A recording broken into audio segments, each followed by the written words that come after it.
Hello everyone, welcome to True IAS and PCS. तो दोस्तों, इस चैप्टर में हम लोग इंट्रोडक्शन के बारे में देख चुके हैं। मतलब मैंने आपको एक कंटेक्स्ट दे दिया था, इन तीनों टर्म्स को भी मैंने आपको समझा दिया था और किन परिस्थितियों में ये इकोनॉमी के दरवाजे हम लोग, हमारी सरकार, हमारे देश के लीडर्स खोलने पर मजबूर होते हैं साल 1991 में, क्योंकि उनको आईएमएफ और वर्ल्ड बैंक से लोन चाहिए था $7 बिलियन का। ये सारी चीज़ें हम लोगों ने कवर करी थी कॉम्प्रिहेंसिव तरीके से, ओवरव्यू ले लिया था। अब हम फाइनली चैप्टर के टेक्स्ट को समझते हैं, वर्ड टू वर्ड एनालिसिस करके चलते हैं काफ़ी डिटेल में। And this is one of the very important chapter, जो कि इकोनॉमिक्स अगर कोई पर्सन पढ़ रहा है तो उसको पता होना चाहिए अपने प्रीलिम्स और मेंस में बैठने से पहले। हालांकि ये वो चैप्टर है जिसकी 90% कवरेज मेंस ओरिएंटेड है। 10% अगर कुछ एनालिटिकल, अगर कुछ स्टेटमेंट की फॉर्म में प्रीलिम्स में पूछ लिया जाए तो वो राइटर के मूड, वो एग्जामिनर के मूड के ऊपर है। लेकिन ज़्यादातर ये वाला क्वेश्चन, ये जो चैप्टर है, इससे जो क्वेश्चंस बनेंगे वो मेंस ओरिएंटेड ही बनेंगे। तो KR नारायण, हमारे पूर्व राष्ट्रपति भारत के, उन्होंने एक स्टेटमेंट दी थी, there is a consensus in the world today कि इकोनॉमिक डेवलपमेंट जो है, it is not all and GDP is not necessarily a measure of the progress of society. हमने नेशनल इनकम के चैप्टर के अंदर श्रेया CB सचदेवा को जब पढ़ा था, लास्ट का एक टॉपिक आता है ना कि GDP हमेशा ट्रू पिक्चर नहीं दिखाता है। एज वेल एज जो इकोनॉमिक डेवलपमेंट वाला जो चैप्टर है उसका नितिन सिंघानिया से, वहाँ पर भी हमने पढ़ा था कि सिर्फ GDP के बड़े होने से, उसके बढ़ने से ज़रूरी नहीं है कि एक इकोनॉमी जो है उसकी ग्रोथ का फ़ायदा सारे सेक्शन ऑफ द सोसाइटी को मिल रहा हो, है ना। GDP का नंबर बड़ा होना क्या ये इकोनॉमिक प्रॉस्पेरिटी या इकोनॉमिक डेवलपमेंट के साथ रिलेटेड है, और इकोनॉमिक डेवलपमेंट और सोसाइटी की प्रोग्रेस इसके साथ एसोसिएटेड है क्या? नहीं।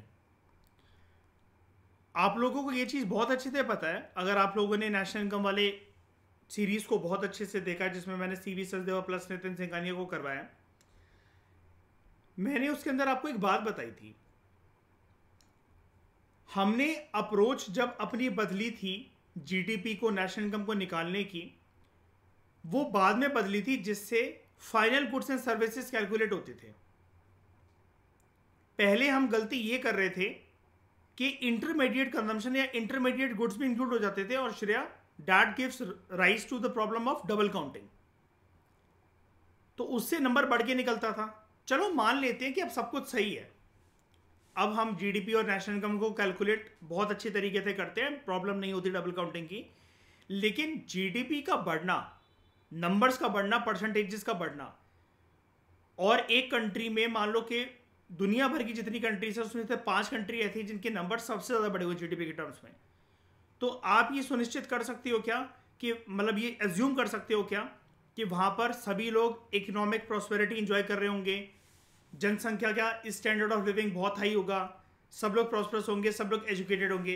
ये कोई यूनिवर्सल लॉ है क्या? रूल है ये कोई यूनिवर्सल? ज़रूरी तो नहीं ना। एक कंट्री हो सकता है कि GDP टर्म्स में, नेशनल इनकम की टर्म्स में उसको फ़ायदा मिल रहा हो, वो इकोनॉमिक प्रॉस्पेरिटी की राह पर हो, लेकिन ultimately down trodden section of the society तक, ग्रास रूट लेवल तक इकोनॉमिक डेवलपमेंट का, इकोनॉमिक ग्रोथ का फ़ायदा पहुंचाना, ये तो सरकार और नेशनल लीडर्स के हाथ में होता है ना। And economic growth is only about कि final goods and services basically economy के अंदर क्या प्रोड्यूस हो रहे हैं। Development is about not only economic development but societal development, moral development, spiritual development, psychological development, और एक इंडिविजुअल के पास वो एम्पल अमाउंट ऑफ अपॉर्चुनिटीज होना जिसकी वजह से वो अपने करियर के, अपनी सारी चीजों के रास्ते बना सके।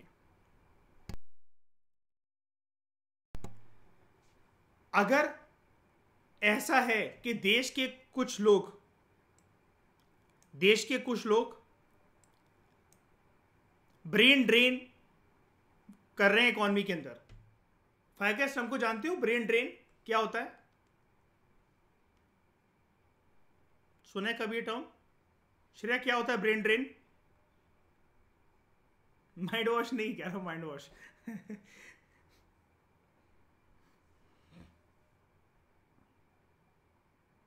हाँ, तो हम क्या करते हैं श्रेया कि इसमें अपॉर्चुनिटी, मतलब जो देशवासी हैं हमारे, वो ये सोचते हैं कि इतना पढ़ने लिखने का क्या फायदा है, ये देश तो हमें उतनी तरक्की और उतनी नौकरी, उतनी अच्छी अपॉर्चुनिटी दे ही नहीं सकता।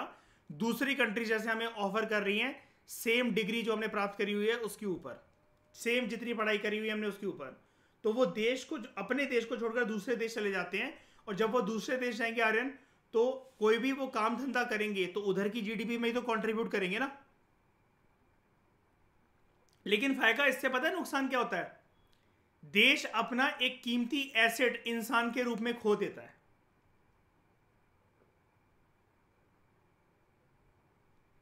जैसे मैंने आपको बताया था, नासा वालों ने साइंस एंड टेक्नोलॉजी के लेक्चर में बताया था मैंने आपको, शायद से वाली बात, रवि पी अग्रहारी की सीरीज में, कि नासा वालों ने कई बार हमारे पूर्व राष्ट्रपति श्री एपीजे अब्दुल कलाम को अप्रोच करा था, श्रेया याद है कि आप आ जाओ नासा को ज्वाइन करो, है ना? वो देशभक्ति की भावना से नहीं गए थे। अब जो लोग नहीं जाना चाहते देशभक्ति की भावना से, वो ठीक है, लेकिन मुझे क्या बताओ, देशभक्ति की भावना एक चीज अलग है, लेकिन वो देश में एक अपॉर्चुनिटीज होना वो चीज अलग है ना। हर किसी को देशभक्ति की भावना फायदा रोक सकती है इस देश में, या फिर अपनी लाइफ का जो पहिया है पर्सन आगे ना बढ़ाए सिर्फ देशभक्ति की भावना के अनुसार, और वो बोल दे कि नहीं ठीक है? हर किसी में ऐसा होता है क्या?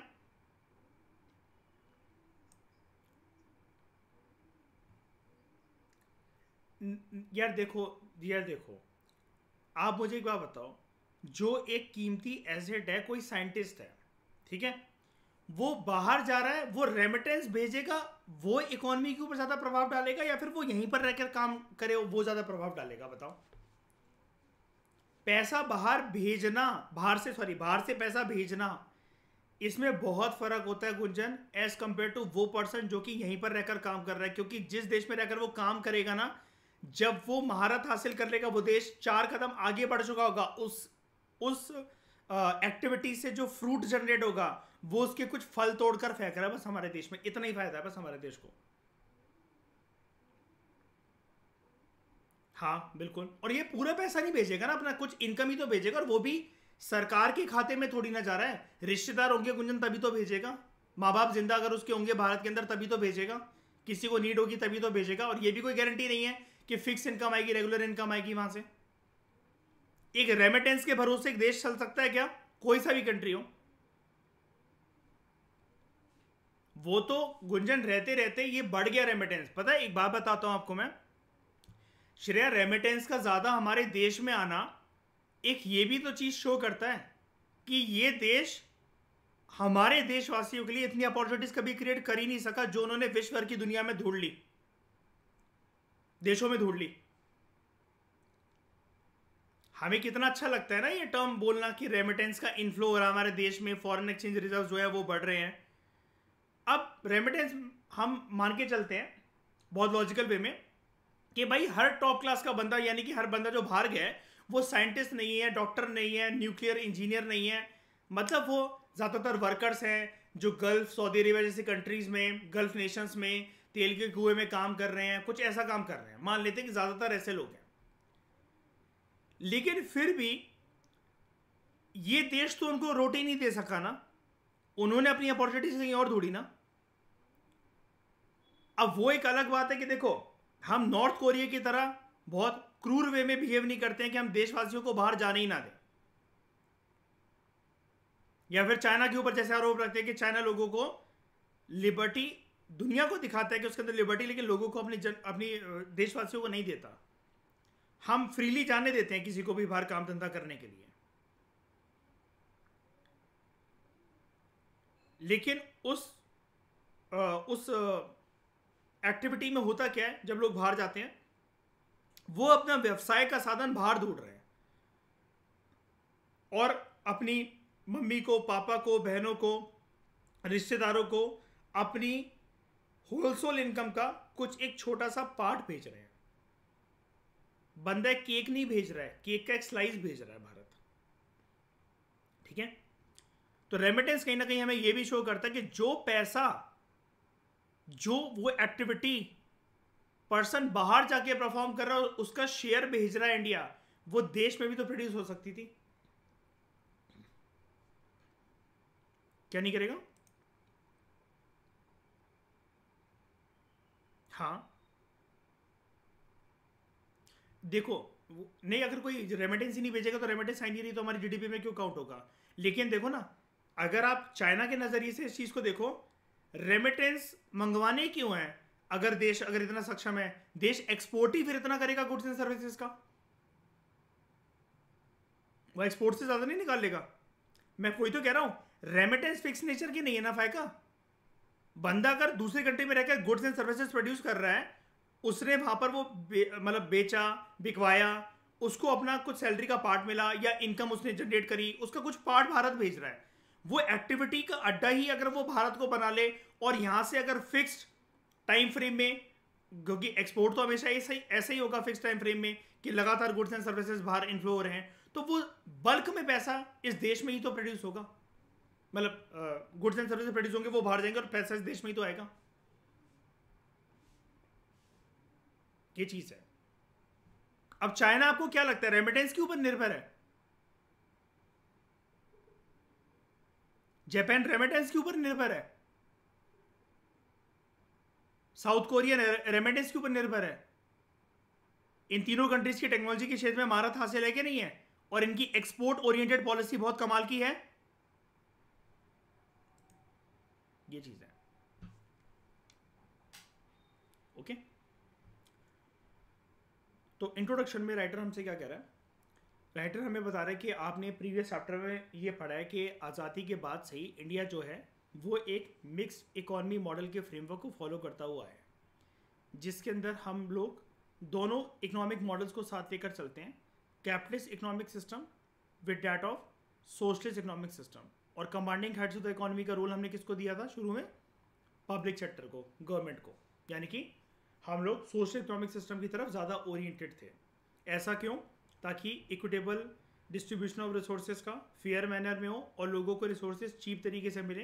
बिकॉज सरकार अगर कोई भी काम करती है वो कौन से इंटेंशन के साथ करती है? Societal welfare. और प्राइवेट सेक्टर को अगर हम आगे कर देते तो उससे नुकसान क्या होता? प्राइवेट सेक्टर हमेशा काम करता है प्रॉफिट मेकिंग के लिए, तो अमीर और गरीब का जो फासला है, जो गैप है, वो और ज़्यादा बढ़ जाता। हमें उस गैप को नैरो करना था, हमें उस गैप को ब्रिज करना था। कुछ स्कॉलर्स ये आर्ग्यू करते हैं दैट ओवर द ईयर्स ये जो पॉलिसी है it resulted in the establishment of a variety of rules and loss. ठीक है, जहां पर हम लोग इकोनॉमी को कंट्रोल करते थे, रेगुलेट करते थे, लेकिन उस रेगुलेशन और उस कंट्रोलिंग सिस्टम के तहत अब ये कौन से रूल्स एंड लॉस की बात कर रहा है? याद है आपको इंडस्ट्रियल पॉलिसी रेजोल्यूशन, इंडस्ट्रीज को, हाँ, इंडस्ट्रियल पॉलिसी रेजोल्यूशन के अंतर्गत उसके तहत क्लासिफाई करना है इंडस्ट्रीज को। दूसरी चीज licence permit quota Raj system, ठीक है, और ट्रेड एंड टैरिफ पॉलिसीज। अलग अलग क्षेत्रों से रिलेटेड जो भी लॉज थे, कुल मिलाकर इंडस्ट्रीज के लिए, प्राइवेट इंडस्ट्रीज के लिए माहौल जो था वो बहुत ज़्यादा डिस्करेजिंग था। ठीक है, तो राइटर आपको बता रहा है हमने इकोनॉमी को कंट्रोल करना और रेगुलेट करना स्टार्ट करा। अब जैसे सबसे खतरनाक पॉलिसी इंपोर्ट सब्स्टिट्यूशन पॉलिसी, लेकिन हमें उसका एंड रिजल्ट क्या मिला? We ended up instead in hampering the process of growth and development. हमने इसका भट्टा बैठा दिया इकोनॉमिक ग्रोथ का और इकोनॉमिक डेवलपमेंट का। दूसरे इकोनॉमिस्ट का, दूसरे स्कॉलर्स का और दूसरे थ्योरिस्ट का यह मानना है कि इंडिया जिसने अपनी डेवलपमेंटल पाथ को स्टार्ट करा था फ्रॉम नियर स्टैग्नेशन। स्टैग्नेशन एक कैसा पॉइंट होता है श्रेया? जहां से इकोनॉमी ना ही बूम कर रही होती है और ना ही डेप्रिशिएट कर रही होती है। मतलब चलो ठीक है, डेप्रिशिएट वर्ड करेंसी के लिए होता है, एक्सट्रीमली सॉरी। ना ही इकोनॉमी का ग्रोथ ट्रेजेक्टरी डाउनवर्ड मूवमेंट की तरफ होता है, वो एक जगह स्थिर होती है। ठीक है, तो which started it's developmental path from near stagnation, वो अपनी ग्रोथ को अचीव कर पाई, भारत अचीव कर पाया in savings. Developed a diversified industrial sector जिसमें वैरायटी ऑफ गुड्स प्रोड्यूस होते थे, और हमने लगातार सस्टेन तरीके से एक एग्रीकल्चरल आउटपुट के अंदर एक्सपेंशन देखने को मिला हमें, जिसकी वजह से हम फूड सिक्योरिटी इंश्योर कर पाए। अब ये तो चीज़ टेम्पररी एक वो हो गया ना कि टेम्पररी लॉलीपॉप्स हो गई ये तो चीज़, लेकिन ओवरऑल 1950 से 1990 का माहौल कैसा था इकोनॉमी को लेकर? हम लोग ऊपर की तरफ जा रहे थे या फिर नीचे की तरफ आ रहे थे? शुरू में तो हम बड़े 5 ईयर प्लान जैसे उत्साह के साथ लॉन्च हुए, जो भी हमने वहाँ पर पॉलिसीज़ वो अपनाई। बीच बीच में हम क्या एक्चुअली ना, इंडियंस की बहुत गंदी आदत है, छोटी सी सक्सेस को देख के बहुत जल्दी खुश हो जाते हैं, ठीक है? और स्पेशली आदत लोगों से ज़्यादा खराब है सरकार की। सरकार का हल्का सा एक काम होता नहीं है, हल्की सी सक्सेस मिलती नहीं है, और सरकार बस पूरी स्टोरी मेकिंग के स्तर पर उतर आती है। ग्रीन रेवोल्यूशन बहुत सक्सेसफुल चीज़ थी, लेकिन इतनी ज़्यादा सक्सेसफुल भी नहीं थी कि हर एक रीजन में उसका सबको फ़ायदा मिला हो, ठीक है? आपने देखा ही थी ये प्रॉब्लम्स कि ग्रीन रेवोल्यूशन ने सबको फ़ायदा नहीं पहुंचाया। उसे अमीर किसान ही अफोर्ड कर सकते थे। बहुत सारे क्रॉप्स के लिए वो इंट्रोड्यूस नहीं हुआ था। बफर स्टॉक धीरे धीरे करके हमने क्रिएट करा, इसमें हमने महारत हासिल करी। लेकिन green revolution overall was a good programme, ठीक है?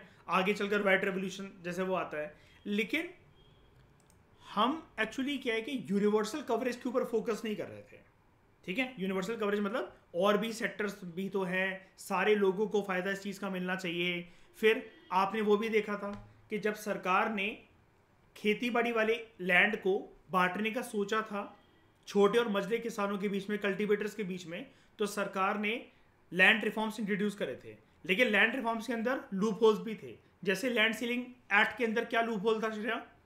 कैसे बच जाते थे जमींदार लैंड सीलिंग एक्ट का के अंदर एक कमी को देखते हुए? क्या करते थे वो? लैंड सीलिंग एक्ट क्या कहता था कि पर्टिकुलर इतने इतने एकड़ से ज़्यादा पर्सन लैंड ओन नहीं कर सकता। वो अलग अलग फैमिली मेंबर्स के नाम उतनी ज़मीन कर देते थे, और कोर्ट में ये प्रूव हो जाता था, ठीक है? कोर्ट में मयूर ये प्रूव हो जाता था कि अच्छा ठीक है, वो प्रूव कर देते थे कि आपने तो पर एक इंडिविजुअल बोला था ना, तो देखो मैंने अपनी ज़मीन का जो मतलब जो सारी ज़मीन थी जो अभी तक मेरे नाम पर जिसका पट्टा था, यानी कि लैंड रिकॉर्ड थे, वो मैंने अपने अलग अलग रिश्तेदारों और उसके नाम पे वो करवा दिए, ठीक है? तो 1991 में इंडिया एक बहुत गंभीर आर्थिक व्यवस्था वाले क्राइसिस से जूझता है, इकोनॉमिक क्राइसिस से जूझता है, relating to its external debt. अब इंडिया के ऊपर, अभी तक ये चीज़ मैंने आपको बताई नहीं थी, इंडिया के ऊपर कर्जा भी बहुत था, ठीक है? और कर्जा बहुत क्यों था ये हम कैसे जान सकते हैं? याद है इस चैप्टर के इंट्रोडक्शन में मैंने आपको एक वर्ड दिया था लास्ट लेक्चर में, बैलेंस ऑफ पेमेंट क्राइसिस। और बैलेंस ऑफ पेमेंट क्राइसिस में कब आता है? जब हमारी श्रेया क्रेडिट साइड ज़्यादा हो या फिर डेबिट साइड ज़्यादा हो? डेबिट साइड, है ना? Related to its external debt. तो government was not able to make repayments on its borrowing from abroad. Bharat ने और भी बोरिंग्स कर रखी थी, ठीक है, दूसरे देशों से, उसको रीपे नहीं कर पा रहा था। फॉरेन एक्सचेंज रिजर्व्स, ये क्या होते हैं फॉरेन एक्सचेंज रिजर्व्स? मैं काफ़ी बार बता चुका हूँ फायदा। अब क्या होता है इसका मतलब? कोशिश करो आंसर करने की इसको। दूसरी कंट्रीज की करेंसीज जो हमारे पास पड़ी हुई है, इंडियन रुपी को छोड़कर सारी करेंसीज, ठीक है? ये हमारे पास श्रेया आई कहाँ से? मतलब दूसरे देशों के राष्ट्रपति हमारे देश में विजिट करने आते थे और दे जाते थे एक्सपोर्ट करके। लेकिन एक्सपोर्ट उस टाइम पर बहुत लार्ज स्केल पर होता था या फिर लिमिटेड होता था? क्यों होता था लिमिटेड? 1990 से पहले क्यों लिमिटेड होता था? क्योंकि आपने तो कौन सी पॉलिसी अपना रखी है अपने देश के लिए? मैं भारत की बात कर रहा हूं। नहीं, इंपोर्ट सब्स्टिट्यूशन। आप दूसरे देशों के मालों को तो आने नहीं दे रहे हो यहां पर। शुक्र मनाओ मयूर के वो इतना कम से कम एक्सपोर्ट करने के लिए मान रहे हैं, है ना, कि हमारे गुड्स उनके देश चले जाएंगे। लेकिन जब आप किसी के देश के माल को भारत नहीं आने दोगे तो वो क्या बहुत ज़्यादा ऐसा करेगा कि आपके बहुत ज़्यादा माल को अपने देश आने दे, और आप फिर भी एक सिंगल माल भी एंट्री दे रहे हो अपने देश में। अब एंट्री की बात ऐसी नहीं थी कि माल आया तो उसको मतलब एयरपोर्ट पर या फिर जो डॉकयार्ड है जहाँ पर शिप्स हैं या वहाँ पर उड़ा दिया जाएगा, उसको फाड़ दिया जाएगा, समुद्र में फेंक दिया जाएगा, प्लेन से ही बाहर फेंक दिया जाएगा, ऐसा नहीं था। हमने करा क्या था, ये जब हम कहते हैं श्रेया कि माल रोक दिया गया, बाहर से गुड्स नहीं आएंगे इस देश में, हमने करा क्या था, हम उसको महंगा बना देते हैं, है ना? क्या कर कर? इंपोर्ट ड्यूटी लगाकर। तो लोग वैसे ही डिस्करेज हो जाते हैं, मंगवाते ही नहीं है फिर उस माल को। तो हाउ कैन यू एक्सपेक्ट कि दूसरा देश आपके साथ ऐसा ना करे? तो वो तो भारत के कुछ अच्छे रिश्ते थे, इस वजह से भारत एक्सपोर्ट कर पा रहा था। अच्छा, एक मैं आपसे एक बात पूछता हूं, आज़ादी के बाद भारत के रिश्ते सबसे अच्छे किसके साथ थे? मतलब मुझे एक देश नहीं चाहिए, लेकिन मतलब एक ग्रुप ऑफ कंट्रीज है, मैं वैसे पूछ रहा हूँ सबसे अच्छे रिश्ते किसके साथ थे? Russia, USA. यूएसएसआर, अच्छा। और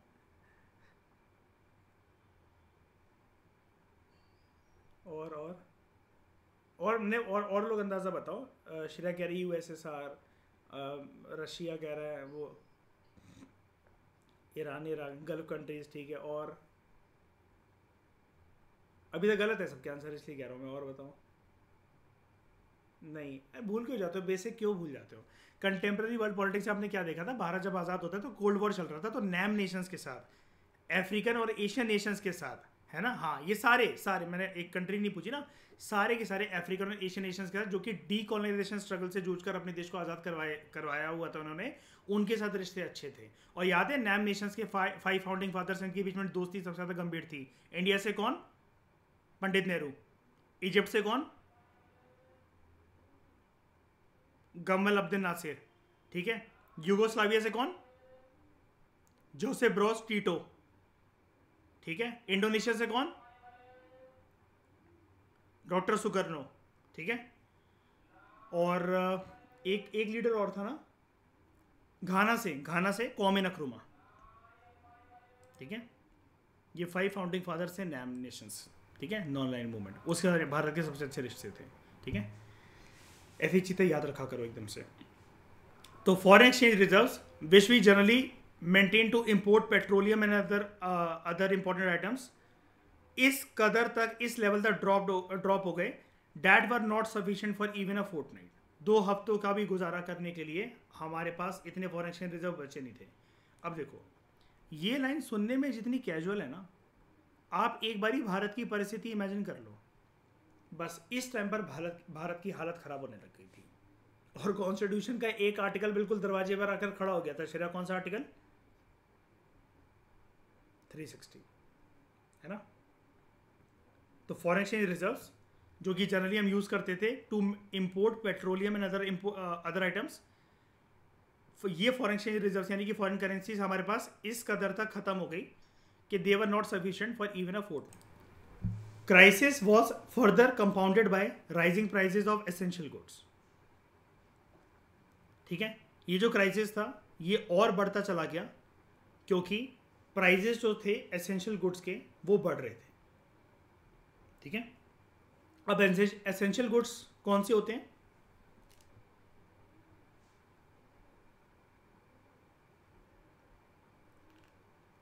रेगुलर यूज के आइटम।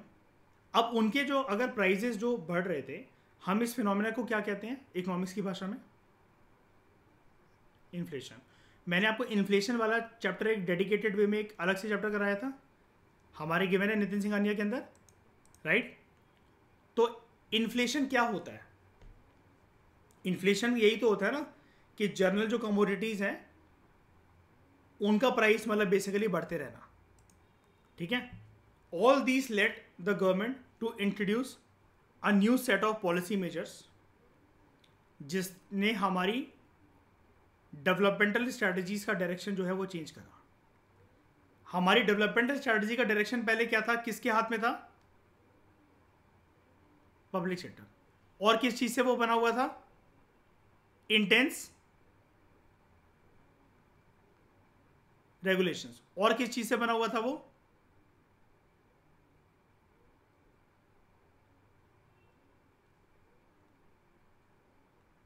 Import substitution policy. हमने इन सबको, मैंने आपको इस चैप्टर की स्टार्टिंग में बताया था, इन सबको खत्म करके किसको आगे करा? Private sector. Licence permit quota, private sector को बेसिकली हमने आगे करा। उसके बाद लाइसेंस परमिट कोटा सिस्टम के साथ हमने क्या करा? उसको रिमूव कर दिया। हाँ, एक चीज जो कल आप में से बहुत सारे लोग आंसर दे रहे थे, लाइसेंसेस को, जैसे कुछ लोग आप में से बोल रहे थे कि लाइसेंस मिलना भी ईजी हो गए थे। मैंने आपको क्या बताया था इसके बारे में? लाइसेंस सिस्टम ही खत्म हो गया था। एग्जांपल दिया था ना मैंने आपको, जैसे हम मोमोज की दुकान, शेक की दुकान और जूस की दुकान खोल रहे हैं, जैसे नॉर्मल है ना। हाँ, और कोटा सिस्टम भी, देखो दो चीज़ें हैं मयूर, दोनों अलग अलग चीज़ें होती हैं। हम लोग उस लाइन को साथ में बोल देते हैं, लाइसेंस परमिट कोटा सिस्टम। एक होता है लाइसेंस लेना कि भाई मैं अपनी दुकान काम धंधा की खोल सकूँ, कुछ भी ऐसा कर सकूँ। दूसरा होता है कि एक fix quantity of goods and services जो है उतना ही जो मुझे अलाउड था, अब वो बैरियर ब्रेक हो गया। ठीक है, तो लाइसेंस सिस्टम वॉज अबॉलिश, और इस पॉलिसी को हम लोग क्या कहते हैं, लिबरलाइजेशन। ठीक है, और अभी तक जो इकोनॉमी के दरवाजे हमने बंद कर रखे थे इंपोर्ट सब्स्टिट्यूशन से, उसको खोल दिया, और उसको हम लोग क्या कहते हैं, ग्लोबलाइजेशन। ठीक है, अब हम बैकग्राउंड जानते हैं।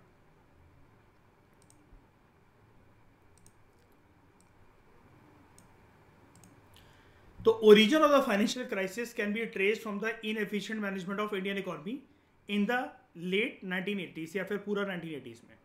हम अच्छे से अपनी एक आर्थिक व्यवस्था को मैनेज नहीं कर रहे थे।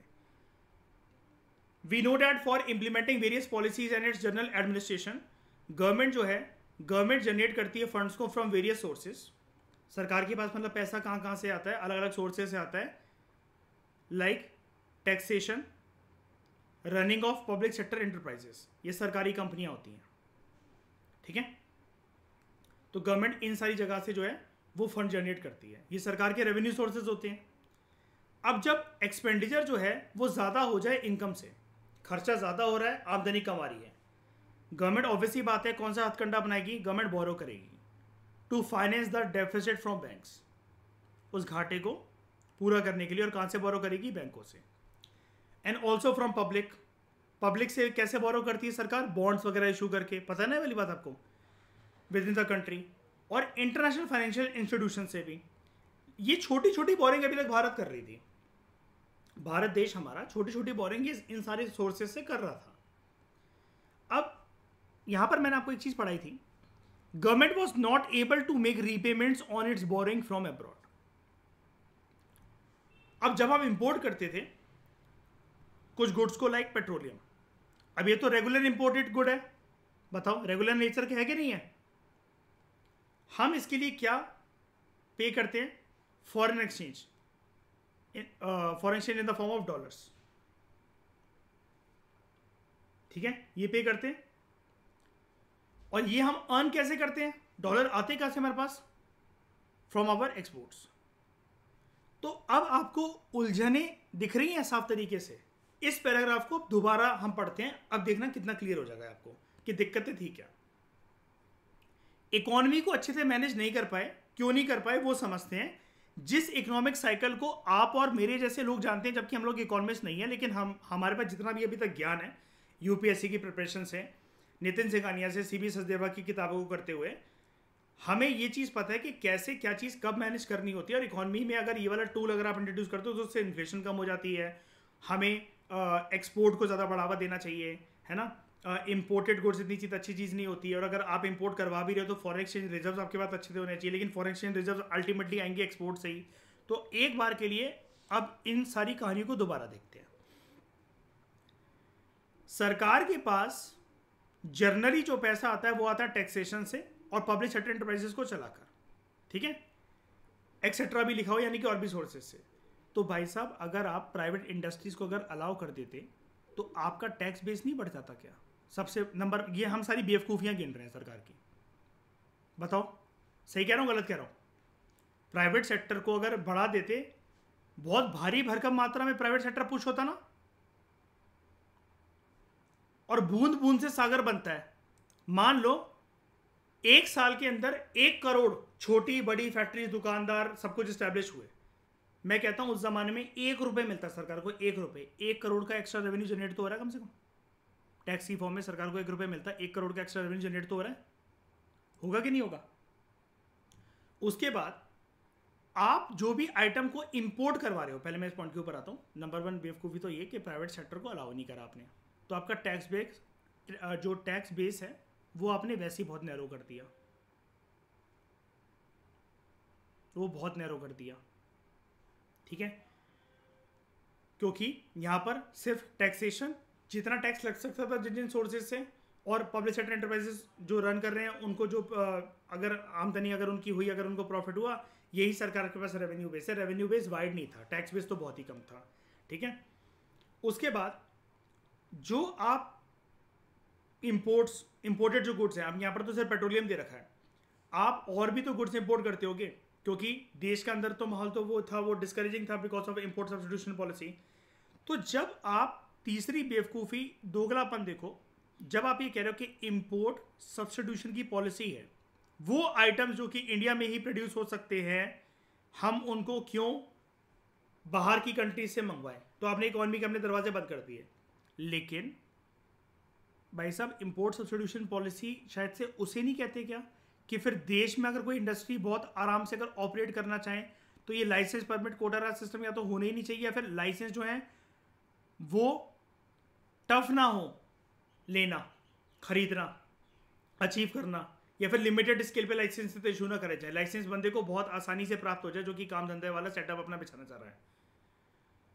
देश की तरक्की में जो गुड्स हैं वो सिर्फ जनरल यूज के गुड्स नहीं होते हैं, कैपिटल गुड्स इंडस्ट्री भी होती है, बड़े बड़े गुड्स भी होते हैं, लाइक ऑटोमोबाइल व्हीकल वगैरह, ये सब। आपने इंडस्ट्रीज को प्रोत्साहन दिया, ये सरकार की तरफ से आर्ग्यूमेंट आती है कि हमने करा तो, इंडस्ट्री को प्रमोट करा तो, हमने देखो कुछ गुड्स छोटी इंडस्ट्रीज के रिजर्व कर दिए थे ताकि बड़े फर्म्स उसको प्रोड्यूस कर सकें। तो ठीक है, अगर सरकार बात करना चाह रही है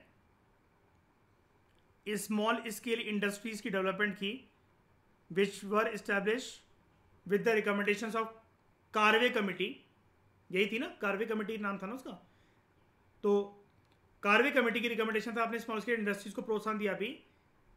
तो सरकार को कोई जाकर बताओ, स्मॉल स्केल इंडस्ट्रीज लोगों के रेगुलर यूज के गुड्स एंड सर्विसेज को बनाने के लिए केपेबल होती हैं। High tech goods, high tech machinery, capital goods industries नहीं बनती हैं, इससे सेटअप नहीं होती हैं। जिनके पास लिमिटेड फंड होता है वो एक प्रकार से ये स्टार्टअप खोलते हैं in the form of small scale industry. इसके लिए सरकार ने प्रोत्साहन दिया। जो बड़ी बड़ी इंडस्ट्री जो महारत हासिल कर सकती थी, जो टेक्नोलॉजिकल रेवोल्यूशंस लेकर आ सकती थी, जो रिसर्च एंड डेवलपमेंट कर सकती थी, जो ग्रीन रेवोल्यूशन बहुत साल पहले आ सकता था, जो PL 480 का प्रोग्राम हम लोग बर्खास्त करके अपना खुद का बफर स्टॉक क्लेम कर सकते थे, आपने वो इन्वेंशन, इनोवेशन, रिसर्च का माहौल आने ही नहीं दिया, क्योंकि अगेन लाइसेंसेस का शिकार आपने बनाया बिग फर्म्स को, बिग फर्म्स को। तो सरकार ने यहां पर जो ये लिखा हुआ है ना कि regular essential commodities, regular use के जो आइटम्स हैं उनके प्राइस जो बढ़ गए थे, तो सरकार की पांचवी गलती, सरकार अपनी इन चारों गलतियों की वजह से पांचवी बेवकूफी को पैदा करती है इस जमाने के अंदर। सबसे बड़ी बेवकूफी जो कि मैक्रो इकोनॉमिक्स को खा जाता है, डिमांड और सप्लाई का मिसमैच। अल्टीमेटली इसका इफेक्ट तो सबसे गहरा, सबसे पहला और सबसे गंभीर तो एक ही पड़ता है, प्राइजेस का शूट हो जाना। और वही हुआ। अब जब इकोनॉमी के प्राइसेस बढ़ने लग गए, रेवेन्यू सोर्स तुमने सारे अपने बांध के रखे हुए हैं, जो रेवेन्यू सोर्स एक्सपेंड हो सकता था वहां पर तुम्हारी दिशा और तुम्हारा क्या कहते हैं एक फोकस जा नहीं रहा है। टैक्स बेस तुमने अपना रेनो कर रखा है, इंडस्ट्रीज के नाम पर तुम सिर्फ स्मॉल स्केल इंडस्ट्रीज को प्रमोट कर रहे हो जो कि बहुत ज्यादा इकोनॉमी के अंदर गुड्स एंड सर्विसेज को प्रोड्यूस कर नहीं सकती हैं, लिमिटेड स्केल पे करेंगी। और अगर चलो कर भी लिया तो जो इंपॉर्टेंट गुड्स होते हैं जैसे कैपिटल गुड्स वगैरह होते हैं, जैसे ट्रैक्टर्स हो गए, मशीन्स हो गए, उनके लिए ऐसा कोई माहौल था ही नहीं। और बिग फर्म जो रिसर्च कर सकते हैं जैसे बायोटेक्नोलॉजी के क्षेत्र में या फिर कुछ भी करके, उनको लाइसेंस चाहिए, लाइसेंस इतनी आसानी से मिलता नहीं था। और सबसे बड़ा एक जोक जो सरकार यहाँ पर क्रैक करती थी, सबसे बड़ा जोक वो ये था कि हाँ ठीक है, हम लाइसेंस आपको आसानी से दे देंगे, आप जाकर जो रूरल एरियाज जो हैं आप वहां पर जाकर अपनी इंडस्ट्रीज खोलो, हम आपको इलेक्ट्रिसिटी भी चीप कर देंगे और आपको सब्सिडीज भी देंगे हम आपको। लेकिन पर्सन ट्रांसपोर्टेशन की कॉस्ट अपनी, या फिर आसपास जो रॉ मटेरियल जो हैं वो तो एक जगह पर ही मिलेंगे ना, पर्सन को रॉ मटेरियल तो एक पर्टिकुलर लोकेशन पर ही मिलेंगे। और फिर अगर वो फिनिश गुड्स को अपने यहाँ पर प्रोड्यूस कर रहा है, ये है उसका एक इंडस्ट्रियल सेटअप, ठीक है, और ये है मेन मार्केट। अब यहाँ से जाके वो ट्रांसपोर्टेशन, वैसे भी सेक्टर इतना डेवलप तो हुआ नहीं था, और ट्रांसपोर्टेशन कॉस्ट अगर उसे बियर करनी पड़ रही है तो पर्सन इतना भी ज़्यादा प्रॉफिटेबल नहीं है ना कि वो ये सोच ले कि भाई मैं 500 किलोमीटर दूर जाकर अपनी वो खोल लूंगा इंडस्ट्रीज वगैरह रूरल एरिया में जाकर और माल बेचूंगा 500 किलोमीटर दूर। तो इसकी वजह से हुआ क्या, when expenditure is more than income, government को बोरो करना पड़ा। अब जिस दिन ये बोरो करना पड़ा इन 5-6 बेवकूफ़ी की वजह से, तो अब सरकार को अपनी गलतियों का खामियाजा तो भुगतना पड़ेगा। और ये सरकार ने अपने लिए एक खड्डा खोद लिया। बोरो करना आपको आपको भी पता है कि कभी भी अच्छी बात नहीं होती है, बिकॉज ये कोई ग्रांट नहीं है। जब वर्ड बोरो है तो बोरो यानी कि ये लोन का एलिमेंट है यहां पर। और लोन के साथ दिक्कत क्या होती है, you have to return the principal amount along with interest. तो जब आपको मूल रकम ब्याज के साथ जोड़कर देनी है तो मूल रकम आनी भी तो चाहिए, पीछे से कहीं से जनरेट भी तो होनी चाहिए। जब तक बंदे को लोन मिलेगा, लोन वाला पैसा मिलेगा, सामने वाला तो दे देगा उसको, तो क्योंकि फायदा ही है लोन देने में, जो भी चाहे मतलब पब्लिक को तो चलो सरकार सबसे बड़ी सॉवरेन अथॉरिटी मानी जाती है, तो बॉन्ड्स वगैरह तो लेकर भाग नहीं सकती है, कुछ भी करके जनता का पैसा तो देना ही पड़ेगा। बैंकों से जो आपने ले रखा है वो आपको देना पड़ेगा। और यहाँ पर बैंक यानी कि यूनियन गवर्नमेंट ज़्यादातर तो आपको पता ही है कि डायरेक्ट आरबीआई के साथ ही डील करती है। फिर आरबीआई अपनी सिक्योरिटीज़ को, गवर्नमेंट सिक्योरिटीज़ को गिरवी वगैरह रखवाकर कमर्शियल बैंकों के साथ उससे वगैरह पैसा लेना और वो आरबीआई की ये गवर्नमेंट की तरफ बेचता है। ये पूरी कहानी आपको मनी इन बैंकिंग और इन सब चीज़ों से पता है, ठीक है। लेकिन अब सरकार कुल मिलाकर बोरो तो कर ही रही है, और बॉन्ड में भी एक मैच्योरिटी पीरियड के बाद आपको जनता को ब्याज के साथ मतलब उसका प्रॉफिट जोड़कर मतलब वो आपको पैसा वापस देना पड़ता है। क्योंकि जनता ने अगर आपके बॉन्ड खरीदे हैं तो वो इंफ्रास्ट्रक्चर बॉन्ड्स है या फिर एलिफेंटीन बॉन्ड है। एलिफेंटीन बॉन्ड मतलब जिनका जो एक्सपायरी होती है वो 25 साल की होती है, वो होती है, तो आपको पैसा तो देना पड़ेगा जनता को 5 साल के बाद, जितने भी टेन्योर का जनता ने बॉन्ड ले रखा है। और फिर आपने गलती क्या करी, बोरो करा इंटरनेशनल फाइनेंशियल इंस्टीट्यूशन से। तो इतना पैसा आपने ले तो लिया, जब वो आएगा तो आपको अच्छा तो बहुत लगेगा, लेकिन उस पैसे को आप जो खर्च कर रहे थे, ये थोड़ा थोड़ा वाला पैसा था, ये $7 बिलियन वाला अमाउंट नहीं है। ये जहां से भी सरकार लोन ले रही थी, जितने भी सोर्सेज से सरकार ने जहां से भी बोरो कराया पैसा, ठीक है, तो सरकार ने क्या अप्रोच अपनाई कि सरकार इसको खर्च करेगी इकोनॉमी को चलाने के लिए। लेकिन इकोनॉमी को चलाने के लिए है ही क्या, इसको बताओ। इन 5-6 पॉइंट्स के अंदर ही तो इकोनॉमी फंसी हुई, और सारे बेवकूफी वाले पॉइंट्स हैं ये, ठीक है, जो आप और मेरे जैसे लोग देखकर ये बता सकते हैं कि थ्योरेटिकली मतलब पढ़कर हम ऐसा बता सकते हैं कि ये चीज़ यहाँ पर करेक्ट हो जानी चाहिए थी, सरकार को इसके लिए ये करना चाहिए था, वो करना चाहिए था। लेकिन हमने लास्ट चैप्टर के अंदर भी ये चीज़ पढ़ी थी, सरकार को भली भांति तरीके से, इकोनॉमिस्ट को बहुत अच्छे तरीके से पता था, लेकिन हमारे पॉलिसी मेकर से घमंड में एक अकड़ में घूम रहे थे, नहीं बाहर से माल नहीं आएगा, हमें एक्सपोर्ट नहीं करना है, हमें एक्सपोर्ट करना है, लेकिन हमें इंपोर्ट इतना नहीं करना है। तो बात वही है ना, आप कितना भी एक्सपोर्ट करने का प्लान बना लो, जब तक आप इंपोर्ट करने को अलाउड ही नहीं हो, मतलब दूसरी कंट्रीज के माल को आने नहीं दे रहे हो, तो वो आपसे इतने अच्छे रिलेशन बनाकर आपकी मतलब वो भी अपनी कंट्री में इंपोर्ट ड्यूटी लगा लेंगे, तो आपके गुड महंगे हो जाएंगे, वहां पर डिस्करेज हो जाएंगे। तो फॉरेन एक्सचेंज रिजर्व फिर हमारे कम हो गए। तो जब आप दूसरी कंट्रीज के साथ अच्छे इंटरनेशनल इकोनॉमिक रिलेशन लेकर नहीं चल सकते हो, तो सातवीं समस्या ये आई कि आपके जो फॉरेन एक्सचेंज रिजर्व हैं, फिर चाहे वो डॉलर हो, जैपनीज येन हो, ठीक है, ये आपका यूरो हो, ठीक है, या फिर कुछ भी चीज़ हो, पाउंड स्टर्लिंग हो, ये सारी की सारी जो चीज़ें हैं, जो फॉरेन एक्सचेंज रिजर्व हैं, इसने हमारी चीज़ों को खरीदना लाइक पेट्रोलियम प्रोडक्ट्स, इसको बना दिया कॉस्टली, ठीक है। ये क्योंकि रह गए लिमिटेड। अब जब ये लिमिटेड रह गए तो कॉस्टली तो छोड़ो, फिर ये आ ही नहीं पाएगा आपके देश में। आप मतलब फिक्स रेवेन्यू के बारे में सोच नहीं रहे हो, पीछे से पैसा कोई जनरेट हो नहीं रहा है, जो जहां से आप बोरो कर रहे हो, कुछ भी लेकर आ रहे हो, वो आप खर्च पे खर्च करे जा रहे हो। तिजोरी हो गई पूरी की पूरी खाली, ठीक है। और जब सारे रास्ते बंद हो गए, तब सरकार की जो अकड़ थी वो टूटी, और सरकार को फिर आईएमएफ और वर्ल्ड बैंक को अप्रोच करना पड़ा। ये थी वो परिस्थिति, समझ में आया। तो developmental policies required that even though revenues were very low, government had to overshoot its revenue to meet challenges like unemployment, poverty, और जो आबादी है ज्यादा बढ़ रही थी। तो सरकार को ये फिनोमेना दिख रहे हैं कि बेरोजगारी है, देश में गरीबी है, और पॉपुलेशन एक्सप्लोड हो रही है। तो अगर तीसरे पॉइंट को अगर आप पकड़ लो, पॉपुलेशन एक्सप्लोड हो रही है, तो मुझे एक बात बताओ, तो सरकार को इतना समझ में नहीं आ रहा कि डिमांड को सप्लाई से मैच करना पड़ेगा, या वाइसी वर्सा सप्लाई को डिमांड से मैच करना पड़ेगा। कल को ये डिमांड भी बढ़ेगी तो उस हिसाब से सप्लाई भी होनी चाहिए।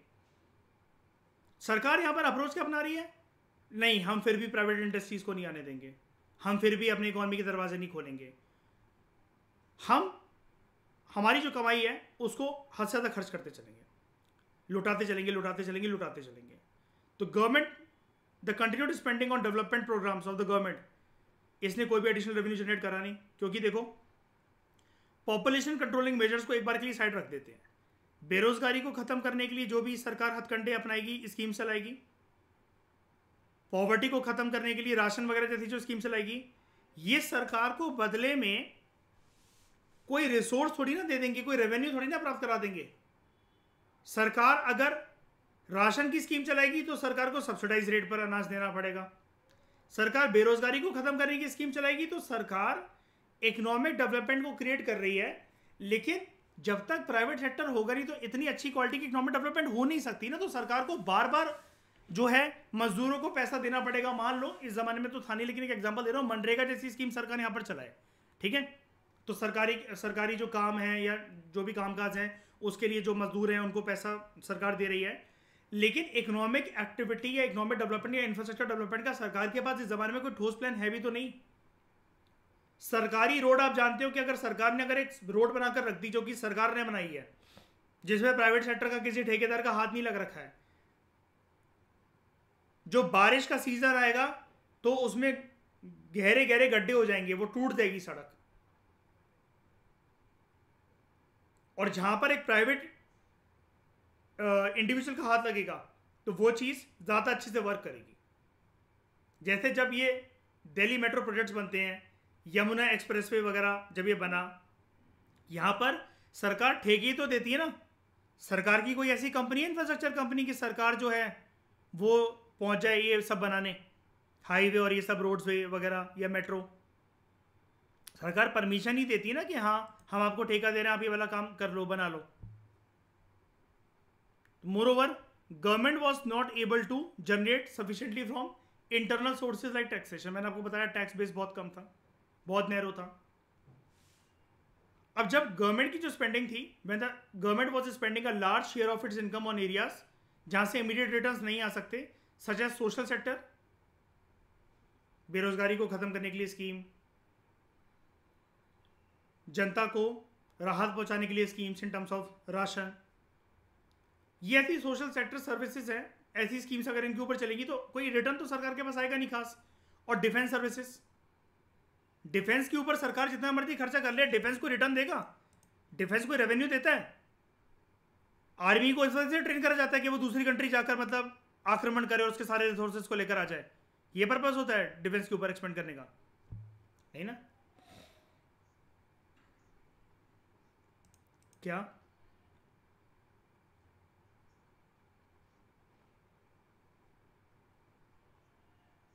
हाँ, इग्नोर नहीं कर रहा था। पॉलिसी मेकर्स के पास ना कोई डेफिनेट प्लान नहीं था, उनको ये लग रहा था चीजें ठीक हो जाएंगी। और आप ये कह सकते हो, एक सेकंड, आप ये कह सकते हो हम अपने इन्फेंसी स्टेज पर थे, इन्फेंट स्टेज पर थे, जहां पर हम देश को चलाना सीख रहे थे, अर्थव्यवस्था को सीख रहे थे। मैंने आपको हमेशा इस चैप्टर में यही बताया जा रहा हूं ना कि इकोनॉमी है हॉर्स और उसकी जो लगाम है वो सरकार के हाथ में है। तो घोड़ा भी अपने काबू में कुछ टाइम के बाद आता है ना प्राची, जब अपन को जान जाता है कि पहले दिन से वो आपका दोस्त बनकर आपको सारी सैर करवा लाएगा, राइट?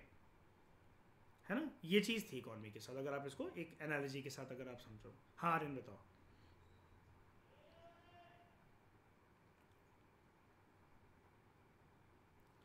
हाँ, डेवलपमेंट भी नहीं करते जाएंगे, वो सोच रहे थे कि खर्चा करते चलो इकोनॉमी के अंदर, अपने आप डेवलपमेंट क्रिएट होगी। सबसे बड़ी जो कमी थी, सरकार मतलब उसको सोचने के लिए या फिर उसके परिणामों को समझने के लिए तैयार नहीं थी। यहां पर डेफिनेट सी मैं आपको एक बात बताता हूं। देखो, आप ये कहोगे कि सर उस जमाने में क्या इतने गवार इकोनॉमिस्ट थे कि उनको ये चीज़ समझ में नहीं आ रही थी, इतने गवार क्या कहते हैं पॉलिसी मेकर थे, IAS ऑफिसर से कि वो सरकार को समझा नहीं पा रहे थे। आपको भी पता है इकोनॉमिस्ट आज भी बहुत बेहतरीन है। IAS ऑफिसर्स पढ़े लिखे व्यक्ति होते हैं, उनको ग्राउंड लेवल की रियलिटी पता होती है। अल्टीमेटली सारे डिसीजन तो लाए करते हैं सरकार के पास ना, समझ रहे हो? सरकारी अगर मानने से इग्नोर कर दे तो कुछ नहीं करा जा सकता फिर तो। ये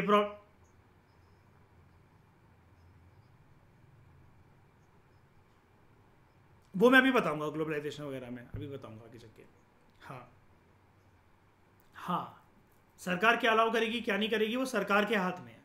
बाकी सारे जो स्टेक होल्डर्स हैं, सरकार मतलब चाहे वो सरकारी कर्मचारी हो चाहे वो टॉप के इकोनॉमिस्ट हो, सरकार को सिर्फ वो सुझाव दे सकते हैं। अच्छा, जो सरकार को सुझाव देते हैं गवर्नेंस के मामले में श्रेयम उनको क्या टैग देते हैं? कौन लोग होते हैं वो जो सरकार को सुझाव देते हैं या फिर सरकार को बेसिकली बताते हैं आप ऐसा करो वैसा करो, और सरकार कहती है ठीक है हम आपके मतलब ओपिनियन की रिस्पेक्ट करते हैं और उस पर सोच विचार करेंगे। कोई भी लॉबी, कोई भी स्टेक होल्डर मतलब बेसिकली सरकार के पास अगर जाता है और बल्क में मतलब जो मतलब झुंड बनाकर सरकार को एक वो दे, नहीं नहीं मैं ये कह रहा हूँ कौन होते हैं ये लोग, इसको क्या कहते हैं हम गवर्नेंस की भाषा में? अलग अलग मल्टीपल स्टेक होल्डर, मतलब कोई भी जा रहा है सरकार के पास एक लॉबी से ग्रुप बनाकर और सरकार को बेसिकली बोल रहा है कि ऐसी ऐसी पॉलिसी बनाओ वैसी बनाओ, और सरकार उसको इग्नोर नहीं कर पा रही है। ब्यूरोक्रेट्स नहीं होते हैं। मैं कह तो रहा हूँ कि गवर्नेंस की टर्म है, ब्यूरोक्रेट्स की गवर्नेंस की टर्म ऐसा नहीं है ना, वो तो पब्लिक एडमिनिस्ट्रेशन की टर्म है। प्रेशर ग्रुप्स, प्रेशर ग्रुप्स, ठीक है। प्रेशर ग्रुप्स की बातों को सरकार इग्नोर कर सकती है क्या? मैं आपको एक बात बताता हूँ, आपको बहुत अच्छा एग्जांपल दिया था मैंने गवर्नेंस के चैप्टर के अंदर। देखो निर्भया रेप केस जब हुआ था और पूरी दिल्ली का यूथ का आक्रोश जब था, तो ये सब लोग पार्लियामेंट की तरफ गए थे सारे यूथ, याद है? तो सोनिया गांधी जी मिलने आई थी इन सारी यूथ से। इन्होंने बोला था कि आपके पास एक ऐसा कानून होना चाहिए कल को किसी देश की अन्य बेटिया के साथ ऐसा ना हो, तब जाकर फॉर्मेट होता है ना, पॉस्को और फास्ट ट्रैक कोर्ट्स बनते हैं, राइट? अगर ये बात दबकर रह जाती है, सरकार को कोई प्रेशर ही देखने को नहीं मिलता कि जनता का आक्रोश ही नहीं है, सरकार कभी करती है ऐसा? अगर वो नहीं बनाना ही होता सरकार को तो सरकार पहले ही कर चुकी होती है फास्ट ट्रैक कोर्ट्स और ये पॉस्को एक्ट लेकर आना, राइट? ऐसे काम करते हैं प्रेशर ग्रुप्स। और गवर्नेंस में आने तो हमारा टॉपिक प्रेशर ग्रुप्स, बहुत अच्छे अच्छे एग्जांपल दूंगा मैं आपको इसमें कि हमारे देश में ऐसी कौन कौन सी पॉलिसीज आई हैं जो सरकार का लाने का बिल्कुल मन नहीं था, लेकिन सरकार प्रेशर ग्रुप्स के दबाव में लेकर आती है उनको, ठीक है। अब जैसे एक बात बताओ, हमारे देश में कभी कदर होती थी एनिमल्स की या फिर पर्यावरण की? मतलब ठीक है उनसे प्यार करो, उनको खाना खिलाओ, सब कुछ करो, या फिर पेड़ पौधे लगाओ, लेकिन आपको लगता है कि सरकार के पास इतना टाइम है, सरकार इतनी अच्छी है कि वो पर्यावरण के ऊपर, पेड़ पौधों के ऊपर, प्रदूषण के ऊपर और एनिमल वेलफेयर के लिए काम करें? लेकिन ये जो एनिमल वेलफेयर एक्टिविस्ट होते हैं जो प्रेशर ग्रुप्स की तरह काम करते हैं और जो पर्यावरण के लिए जो काम करते हैं, सरकार ने ये देखा कि लोगों में बहुत जागरूकता है इस चीज़ को लेकर और एनिमल्स वगैरह को लेकर लगाव भी बहुत है। कई लोग तो इस कदर बुरा मान जाते हैं मयूर कि उनके कुत्ते को अगर आप कुत्ता कहते हो तो वो आपसे बात नहीं करेंगे, है ना? या फिर आप एनवायरनमेंट में जाकर बहुत कुछ ऐसा नहीं कर सकते हो जो एनवायरनमेंट को प्रदूषित करे, दूषित करे। तो इसी के चलते तो शायद ये बॉडीज आती है कि एनिमल वेलफेयर एसोसिएशंस को मतलब उनकी बात सुनी जाती है, सरकार उसके लिए कानून वगैरह बनाती है। और अगर एनवायरनमेंट के क्षेत्र की अगर हम लोग बात करें तो एनजीटी है ना, नेशनल ग्रीन ट्राइब्यूनल। और एनजीटी की वर्ड स्ट्रांग होती है कि मतलब ऐसी होती है कि फालतू में कुछ भी बोल रहा है एनजीटी, है ना, स्ट्रांग होती है। तो income from public sector undertakings was also not very high to meet the growing expenditure। PSUs कितना ही जनरेट कर लेंगे? PSUs ज़्यादातर तो वैसे भी कैसे होते हैं, लॉस मेकिंग, ठीक है। एट टाइम्स हमारा जो फॉरेन एक्सचेंज था, फॉरेन एक्सचेंज समझ गए ना? फाइका क्या मतलब होता है फॉरेन एक्सचेंज का, फिर से बताओ फटाफट। फॉरेन करेंसी, ठीक है। तो हाँ reserve of foreign currencies are foreign exchange borrowed from other countries and international financial institutions, it was spent on meeting consumption needs। अब देखो इससे बड़ी बेवकूफ़ी क्या हो सकती है? मतलब ठीक है आप कह सकते हो कि सरकार बंद की थी, सरकार करे क्या? फॉरेन एक्सचेंज को जो फॉरेन करेंसीज थी जो कि इंपोर्ट करवाने के लिए यूज़ होती है, डॉलर हमने इसलिए रख रखे होते हैं, पाउंड स्टर्लिंग जैपनीज हैं, कि उन कंट्रीज़ में जो इंपॉर्टेंट गुड्स हैं जो कि रेगुलर हमारे देश में आते ही आते हैं, हर महीने, हर क्वार्टरली, हर हाफ ईयरली या ईयरली, जैसे पेट्रोलियम प्रोडक्ट्स वगैरह, हम उसको मंगवाएं और डॉलर्स वगैरह उनको दे सकें। लेकिन सिचुएशन देखो किस कदर आ पड़ी है कि फॉरेन एक्सचेंज रिजर्व्स यूज़ हो रहे हैं, फॉरेन करेंसी यूज़ हो रही है ऑन मीटिंग कंजम्पशन नीड्स देश की। अब देखो, neither was an attempt made to reduce such profligate spending nor sufficient attention was given to boost the exports for paying for the growing imports। तो जो आप राशि कह रहे थे ना, देखो आ गई ना वो वाली line, neither was an attempt made, ठीक है। कि हम ये फालतू के खर्चे को कम करें. Not sufficient attention was given to boost exports to pay for the growing imports. तभी तो बैलेंस ऑफ पेमेंट जो होगा वो मैच करेगा. तो इन लेट 1980s सरकार का जो खर्चा था it began to exceed its revenue. Government expenditure began to exceed its revenue by such large margin that meeting the expenditure through borrowings became unsustainable.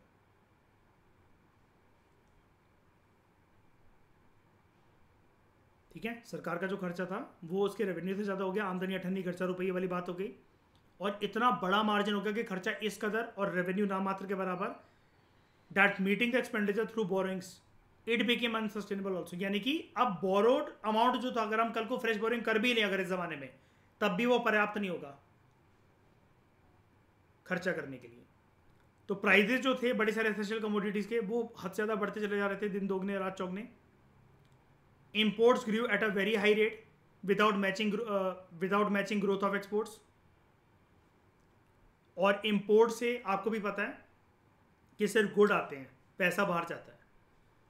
Foreign exchange reserve decline to a level that was not adequate enough to finance imports for more than 2 weeks. 2 हफ्तों से ज़्यादा का पैसा नहीं रह गया था हमारे पास फॉरेन एक्सचेंज रिजर्व्स की फॉर्म में. And there was also not sufficient foreign exchange to pay the interest. ब्याज के साथ पैसा वापस करना पड़ेगा ना जो लोन लिया है. That needed to be paid to the international lenders. मतलब जो जिन भी इंस्टीट्यूशन हमने पैसा बोरो करा था छोटा छोटा. ऑल्सो नो कंट्री और international funder was willing to lend to India. अब भारत की छवि इंटरनेशनल प्लेटफॉर्म से बहुत खराब हो चुकी थी कि भारत सिर्फ फ्रेश लोन लिए जा रहा है. अभी तक तो गुडविल के नाम पर दे दिया था हमने भारत को लोन, लेकिन भारत टाइम पे पैसे वापस करता नहीं है. तो इंडिया के पास कोई चारा नहीं बचा and India approached IBRD, international bank for reconstruction and development. इसका नाम बताया था मैंने आपको पहले चैप्टर में जब मैंने आपसे पूछा था कि वर्ल्ड बैंक का पुराना नाम क्या है. ये रहा, international bank for reconstruction and development. और ये नाम आपको वहां पर भी मिल जाएगा. कंटेम्प्रेरी वर्ल्ड पॉलिटिक्स वाली 12th क्लास की बुक में जाओगे, 6th चैप्टर पर जाओगे. 6th चैप्टर है यूएन के बारे में. तो यूएन वाले चैप्टर में मयूर याद है वो ग्रीन ग्रीन कलर के बॉक्सेस बने हुए हैं, सबके बारे में एक इन्फॉर्मेशन दे रखी है. World bank, IMF, WTO, amnesty international, human rights watch, ये सारा. तो वहाँ पर आपको ये नाम मिल जाएगा. ठीक है, और जिसको आज के समय में आप जानते हो वर्ल्ड बैंक के नाम से. और दूसरा इंस्टीट्यूशन था IMF. इन दोनों ने मिलाकर हमें कितना लोन दिया? $7 बिलियन का. फाइनली इतने महीनों के बाद हमारे कोर्स में ये लाइन आई है प्रॉपर तरीके से जहाँ पर इसकी बात होनी चाहिए. And India receive $7 billion as loan to manage the crisis. लेकिन लेकिन लेकिन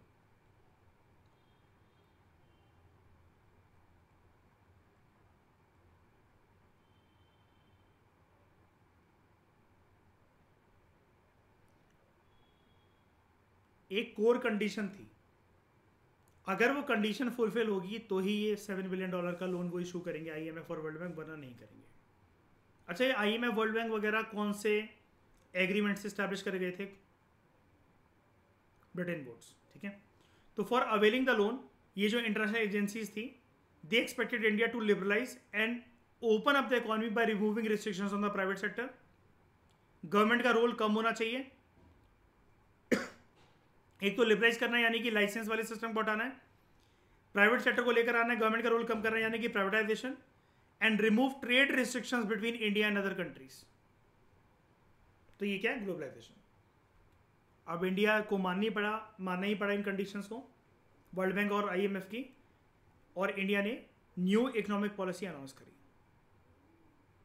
ठीक है, श्रेया आपको याद होगा भी कुछ महीने पहले हमने करंट अफेयर पढ़ा था विजन IAS की मैगजीन से. याद है ना 2023 की भी नई न्यू इकोनॉमिक पॉलिसी आ गई है. अब हम इकोनॉमी को और अपने एक नई दिशा में लेकर जाने का सोच रहे हैं. बहुत सारी चीज़ें हमने चेंज करी हैं, है ना. उसके बारे में आप लोग परेशान मत होना. अब आप कहोगे कि सर वो कौन सा महीने का करंट अफेयर था? अगर न्यू इकोनॉमिक पॉलिसी अगर इतनी बड़ी चीज़ होती है, हम उसके ऊपर डेडिकेटेड चैप्टर पढ़ रहे हैं और आप कह रहे हो कि इतने साल के बाद 2023 में नई पॉलिसी आई है, तो सर वो तो करंट अफेयर में हमारा खो गया, अब हम क्या करें? चिंता मत करो, नई सरकार बनने तो अभी जुलाई में नया इकोनॉमिक सर्वे, इस साल तो वैसे इकोनॉमिक सर्वे आया नहीं है, अब सरकार निकालेगी, उसके अंदर पूरा डेडिकेटेड चैप्टर आपको मिलेगा न्यू इकोनॉमिक पॉलिसी का. उससे पढ़ना सरकार के क्या प्लान है, क्या नीतियाँ हैं। करंट अफेयर में तो सिर्फ ऐसा चीज़ है कि हम करंट अफेयर तो देखो वैसे भी नहीं पढ़ते अपने कोर्स में, कि किसी एक महीने का मैगजीन का आर्टिकल वो तो हमने पढ़ा था ना, 3 पेजों का आर्टिकल था, किसी और महीने फिर से आया होगा, हमें क्या पता कौन सा महीने का कहाँ निकल गया वो आर्टिकल, और कंपाइलेशन हम क्यों करें। तो वो इकोनॉमिक सर्वे वो वाला काम करके हमें दे देगा बहुत अच्छे से, ठीक है। और वो चीज़ आप, अच्छी बात है कि इकोनॉमिक सर्वे इसके बाद ही आ रहा है। अब आप 2025 में प्रीलिम्स में बैठने से पहले एक इकोनॉमिक सर्वे आपके हाथ में होगा। दिक्कत वाली बात बस ये है कि 2 इकोनॉमिक सर्वे आपको 2025 के प्रीलिम्स में बैठने से पहले पढ़ने पड़ेंगे। तो new economic policy consisted of wide ranging economic reforms. The thrust of the policies was towards creating a more competitive environment in the country, in the economy. और competitive environment कैसे, कि अब पब्लिक सेक्टर को थोड़ा पीछे कर कर हम लोग किसको लेकर आ रहे हैं, प्राइवेट सेक्टर को ज़्यादा इंकरेज कर रहे हैं। फिर बैरियर्स में हमें रिमूव कर दिए to the entry and growth of firms through abolition of licensing permit quota Raj system. और इन सेट ऑफ पॉलिसीज को हम लोग 2 ग्रुप्स में क्लासीफाई कर सकते हैं। ये चीज़ इंपॉर्टेंट आपकी मेंस की आंसर राइटिंग के लिए, बहुत बेहतरीन आंसर राइटिंग बनेगी इससे, इतनी प्यारी कि एग्जामिनर बस आपकी हेडिंग देख लेगा और आपको फुल मार्क्स दे देगा। जब आप 1991 एलपीजी रिफॉर्म्स के बारे में बात करोगे तो मैंने आपको बताया एलपीजी रिफॉर्म्स हम एक कहते हैं, वो तो एक ब्रॉड कैटेगराइजेशन होती है, वैसे इसको न्यू इकोनॉमिक पॉलिसी 1991 कहते हैं। इसकी ना 2 कैटेगरीज होती हैं, उन 2 कैटेगरीज के अंतर्गत आप अपना आंसर लिखने की कोशिश करना। एक मेजर्स जो इंट्रोड्यूस करे गए, मैं इसको मार्क कर देता हूँ ग्रीन कलर से, स्टेबलाइजेशन मेजर्स, इकोनॉमी को स्टेबलाइज करना है। दूसरे स्ट्रक्चरल रिफॉर्म मेजर्स। ये एक ऐसी इंफॉर्मेशन है, आप कोई से भी बुक जाकर ले आओ, यूपीएससी के पर्सपेक्टिव से कहीं से भी, ये जो पैराग्राफ है जो अब हम पढ़ने जा रहे हैं कि न्यू इकोनॉमिक पॉलिसी को 2 कैटेगरी में क्लासीफाई करा गया था, ये इतना ऑर्गेनाइज चीज, मतलब ऑर्गेनाइज तरीके से आपको नहीं मिलेगा कहीं पर भी, ठीक है।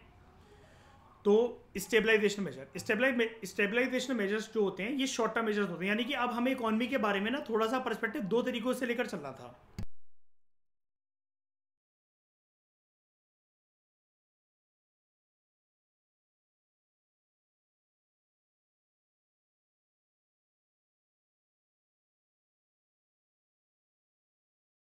एक शॉर्ट टर्म पर्सपेक्टिव, एक लॉन्ग टर्म पर्सपेक्टिव। तो स्टेबलाइजेशन मेजर्स कौन से होते हैं, ये शॉर्ट टर्म पर्सपेक्टिव वाले होते हैं। जब आप शॉर्ट टर्म में इकोनॉमी को कोई एक दिशा और दशा देना चाह रहे हो, तो stabilisation measures are short term measures intended to correct some of the weaknesses that have developed in the balance of payments and to bring inflation under control. ये तो एक बार बताओ, आपको शॉर्ट टर्म ही लानी पड़ेगा, शॉर्ट टर्म ही control करना पड़ेगा कि नहीं करना पड़ेगा, बीओपी और इन्फ्लेशन। श्रेया, इससे एक बात और निकल कर आती है प्रीलिम्स में, देखना इससे कैसे फायदा मिल सकता है हमें। मान लो उन्होंने बड़े सारे हमें इकोनॉमिक इंडिकेटर्स दे रखे हैं, इकोनॉमिक इंडिकेटर्स नहीं यानी कि फिनोमेना दे रखे हैं, उसने हमें दे रखा है कि inflation, balance of payment, deficit financing, ऐसे मैक्रो इकोनॉमिक्स के कुछ ना श्रेया एग्जामिनर ने हमें 5-6 टर्म्स दे रखे हैं, ठीक है। और वो हमें पूछे इनमें से किस किस को करेक्ट करना स्टेबलाइजेशन मेजर माना जाता है। अब हमें क्या लगेगा, पूरी नितिन सिंघानिया चाट ली, पूरी सीवी सचदेवा चाट ली, इकोनॉमिक सर्वे चाट लिया, भाई ये कहाँ दे रखा था, ये क्या होता है। तो अगर हमें इस बुक से अपना बेसिक अगर याद है श्रेया के, स्टेबलाइजेशन मेजर का मतलब होता है शॉर्ट टर्म मेजर्स, है ना। और शॉर्ट टर्म मेजर्स के अंदर मैंने अपनी 11th क्लास की एनसीईआरटी में पढ़ रखा है कि उसने बोल रखा है कि बीओपी और इन्फ्लेशन शॉर्ट टर्म के अंदर कंट्रोल होने चाहिए। तो आपका स्टेबलाइजेशन आंसर आपका हो जाएगा, अगर मान लो कि पॉइंट नंबर 1 गिवन है बीओपी, पॉइंट नंबर 3 गिवन है इन्फ्लेशन, तो 1 और 3 इसका आंसर हो जाएगा। समझ रहे हो सारे लोग, ठीक है। तो in simple words, this means that there was a need to maintain sufficient foreign exchange reserves. हमें रखने पड़ेंगे, क्यों, अपने इंपोर्ट बिल को चुकाने के लिए।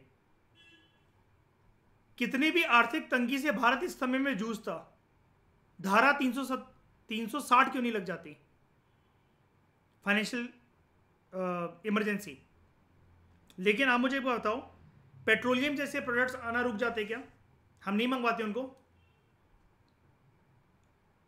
आज के समय में ऐसी कोई परिस्थिति है तो चलो सरकार एक ठोस डिसीजन अपना भी ले कि ठीक है अबॉलिश करते हैं पेट्रोल और पेट्रोलियम प्रोडक्ट्स को all together and let's move towards EV. लेकिन ये वाली बात कहना भी, ये आपको लगता है कि पेट्रोलियम और पेट्रोलियम प्रोडक्ट सिर्फ ऑटोमोबाइल सेक्टर के लिए आते हैं, ऐसा नहीं होता है। ठीक है, यहां पर सरकार उसको बंद नहीं कर सकती है, और आपको उसको चुकाने के लिए फॉरेन एक्सचेंज चाहिए। तो सरकार को समझ में आ गया there is a need to maintain sufficient foreign exchange reserves, और कैसे भी करके ये वाला पैसा रेगुलर नीड्स को, रेगुलर कंजम्पशन को फुलफिल करने के लिए यूज नहीं होना चाहिए, बर्बाद नहीं करना चाहिए, तो सरकार ने पहले कर दिया था। And keep the rising prices under control, यानी कि इन्फ्लेशन को कंट्रोल में रखना है। ऑन द अदर हैंड ये वाले जो मेजर्स होते हैं, ये तो आपने सीख लिया,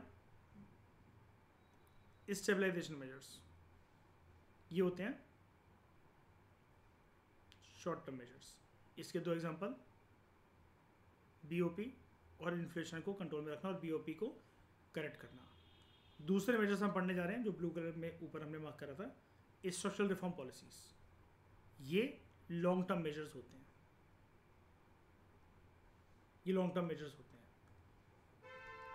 दे aim at improving the efficiency of the economy, उसका इंटरनेशनल कॉम्पिटिटिवनेस बढ़ाना by removing the rigidities like barriers in various segments of Indian economy, trade barriers, trade restrictions को हटाना, और उस अकड़ से बाहर आना जिस अकड़ का नाम था इंपोर्ट सब्स्टिट्यूशन पॉलिसी। गवर्नमेंट ने बड़ी सारी पॉलिसीज इंट्रोड्यूस करी इसके लिए, जो कि 3 कैटेगरी में फॉल करती हैं,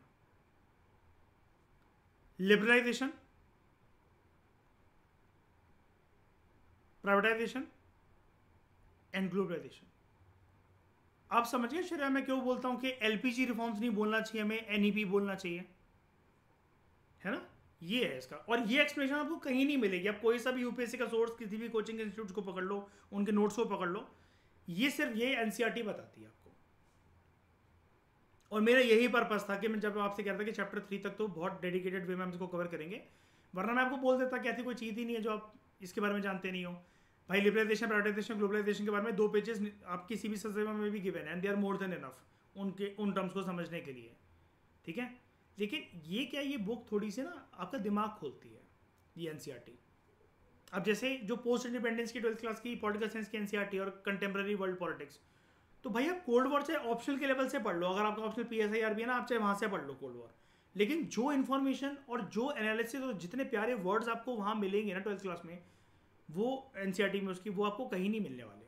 अब जैसे पेरिस्टोरिका, ग्लासनोस्ट, 2 पॉलिसीज थी मिखेल गोर्बाचोव की, कि उसने कैसे यूएसएसआर की इकोनॉमी को थोड़ा सा रिफॉर्म करना चाहता था, स्ट्रक्चरल रिफॉर्म्स लेकर आना चाहता था, और कैसे एक ओपन एटमॉस्फेयर लेकर आना चाहता था वहाँ पर लिबर्टी वाला। लेकिन उसको उसके लोगों ने क्रिटिसाइज करा, और कम्युनिस्ट पार्टी और सोवियत यूनियन के बंदों ने उसी की सरकार को कू करने की कोशिश करी, तख्तापलट करने की कोशिश करी। तो ये इन्फॉर्मेशन सर वहीं दे रखी है। अब आप पीएसआई के वगैरह चाहे भले आप ऑप्शनली कितना मर्जी आप चाट लो, आपको इतना डिटेल में पेरिस्टोरिका, ग्लासनोस्ट के बारे में समझाया नहीं जाएगा।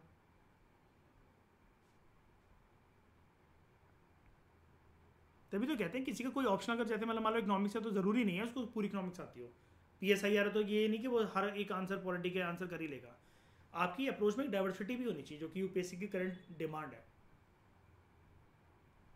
अब डाइवर्सिटी का मतलब ये भी नहीं कि आप हर बुक उठा कर ले आओ, आपको चेरी पिकिंग करना आना चाहिए। अब ये नहीं कि उपेंद्र सिंह की बुक आप पढ़ रहे हो तो अब उसमें से हरप्पा के बारे में कुछ नहीं जानते हो, आपको सिर्फ वो चीज़ें निकालनी है। जैसे उपेंद्र सिंह में बहुत प्यारा पैराग्राफ एक गिवन है कि हम ना कार्बन डेटिंग मेथड से ये पता लगाते हैं, और जो स्केलेटन जो हमें मिले हैं कि एवरेज उस टाइम पर मर्द की, औरत की और बच्चों की हाइट कितनी होती थी, उनका डाइटरी इनटेक क्या होता था, और वो ऑन एन एवरेज कितना जीते थे।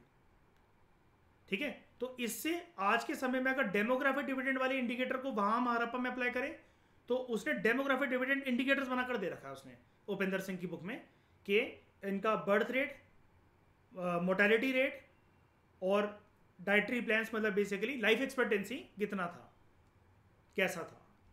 और बहुत साइंटिफिक अप्रोच के साथ उन्होंने दे रखा कि डेड बॉडी अगर यहाँ से यहाँ मिल रही है, 90% ऐसी वाली मिल रही है, तो ऑन एन एवरेज पर्सन की हाइट इतनी हो सकती है, ये सब चीज़ें।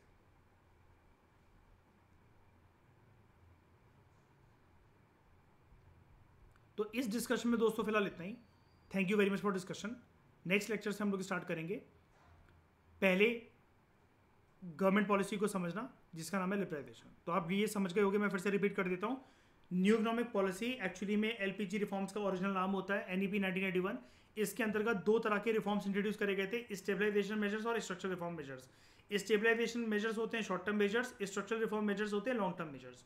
इन शॉर्ट टर्म मेजर्स के अंदर हमने सोचा कि हम बीओपी को और इन्फ्लेशन को हमें करेक्ट करना पड़ेगा, फॉरेन रिजर्व्स को मेंटेन करना पड़ेगा और राइजिंग प्राइस मतलब वही इन्फ्लेशन को कंट्रोल करना पड़ेगा। तो एक्चुअली में आप इसके अंदर तीन चीजें रख सकते हो कि कल को अगर प्रीलिम्स के अंदर ये क्वेश्चन आ जाए कि which of the following is a part of stabilisation measures which economy can adopt, तो आप कह सकते हो बैलेंस ऑफ पेमेंट के क्राइसिस को खत्म करना और क्रेडिट साइड पर इकोनॉमी को सतह लेकर आना, इन्फ्लेशन को कंट्रोल करके रखना and maintaining sufficient foreign exchange reserves ताकि इंपोर्ट बिल को हम अपना चुका सकें।